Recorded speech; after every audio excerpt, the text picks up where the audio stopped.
ukuthwasa kokuba i-medium, it Yeah. is not ukuthwasa okufana nasephehlweni. Yes. It is something completely different because Okay. of there, you are on your own.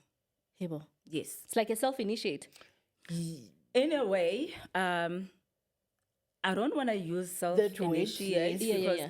akuna inkosi ezibhekayo. True. That is That my is perspective. absolutely Akuna true. nkosi ezibhekayo. Absolutely. So you will still need some guidance. You will still need to be mentored. Hence, where you'll I have a come mentor. in, as much as I am a mentor as well, I'm have also a mentor. being mentored by Okay. abadala like me who have been in this journey.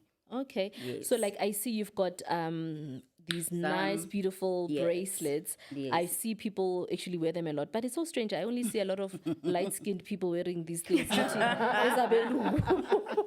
So, and they're pretty. So most of them that I see, they're very pretty like yourself. They always have these bracelets. I'm like, guys, these things are so interesting. Like, why would you? And I don't know. Remember Tina Sfaga Ubuhlali. So, but with you guys, I realized that there's a deeper meaning with what you have on your on your True. hands.